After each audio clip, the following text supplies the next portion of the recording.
ఆ accident spot దగ్గర ఇంకా జనాలు వచ్చి ఏ రకంగా చూస్తున్నారో చూడండి. అక్కడ బండి లేదు, లేదంటే ఏమీ లేదు. అక్కడ ప్రవీణ్ ప్రగట్ వల్ల ఇక్కడ చనిపోయాడు అని చెప్పి ప్రతి ఓళ్ళు ఆగి చూసి పరిస్థితి చూడండి. అది ఎంత సెన్సేషన్ అయిందో ఈ హత్య. ప్రతి కారు ఆఫ్ చేసుకోవడం, పక్కన పెట్టుకోవడం, ఆ స్పాట్ని చూపించడం. ఇంత చిన్నదంటే ఎలా చనిపోయి ఉంటాడు. చూడండి, ఆగండి, చూడండి పరిస్థితి ఏ విధంగా ఉందో చూడండి. ఏ విధంగా ఉందో కనపడుతుందో. జనం ఎలాగో వచ్చి ఇక్కడ చూస్తున్నారు. అదిగోండి నయారా పెట్రోల్ బంక్. అది నయారా పెట్రోల్ బంక్.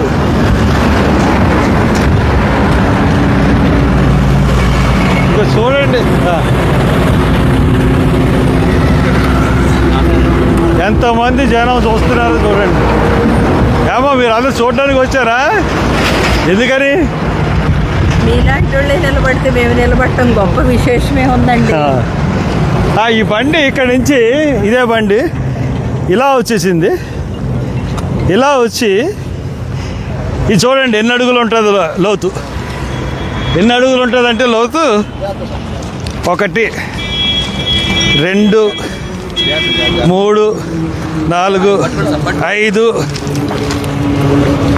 6 7 6 అంటే ఆ పై నుంచి అంటే రాళ్ళు ఇక్కడ ఉన్నాయి. బండి ఇక్కడ పడిపోయింది. బండి మీద మనిషి పడిపోయాడు. బండి ఇలా పడిపోయినప్పుడు ఒకవేళ హెల్మెట్ ఉన్నప్పుడు నెత్తి మీద దెబ్బలు తగలవు. అవునా?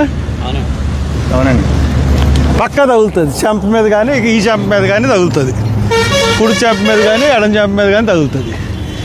కానీ బండి ఇక్కడ పడిపోతే ఈ నడినెత్తి మీద ఈ ముఖం మీద దెబ్బలు ఎలా తగులుతాయి? ఇలా వచ్చాడు. ఇలా వచ్చి పోని బండి ఇటు మీద పడిపోయింది అనుకుందాం. నెత్తి మీద ఎలా దెబ్బలు తగులుతాయి? ఈ భుజం, కాళ్ళు ఇరుగుతాయి. ముఖం మీద అంతే కదండి? అవునా? అందరూ చూపించి ఇక్కడి నుంచి వచ్చి మీరు అందరూ చూడడానికి వచ్చారు. ఆడవాళ్ళు కూడా వచ్చారు, లేడీస్ కూడా వచ్చారు. అందరూ ఇక్కడ పాపోళ్ళు ఉన్నారు. ఇంత స్పాట్లో ఇలా తగ్గిపోతే మనిషి చచ్చిపోతాడండి. అసలు చచ్చిపోయేంత లోతు ఏమైనా ఉంది? ఇది చిన్న దెబ్బలు తగులుతాయి అంతే. చిన్న దెబ్బలు లేవు, పైకి వచ్చేస్తారు. అటువంటిది ఇది పడిపోయిన తర్వాత ఏం జరిగింది అన్నది పోలీసు వాళ్ళు వీడియోలు చూపించట్లేదు. వాళ్ళందరూ తీరా అక్కడి నుంచి. వాళ్ళందరికీ ఇది ప్రతి వాళ్ళు ఇంతమంది వచ్చి చూస్తే వెళ్తున్నారు ఇక్కడికి. అంటే ఆ పాస్టర్ని చంపేశారు. చంపేసి ఇక్కడ ఎక్కడి నుంచో తీసుకొచ్చి ఇక్కడ పడేసి ఇక్కడ బండి ఇలా పెట్టిపోయారు.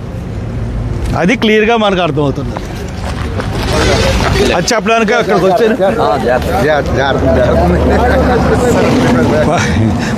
బండే జారిపోయిందిరా. డిపార్ట్మెంట్ కూడా ఫెయిల్యూర్ కాదు, అది తెలుసు.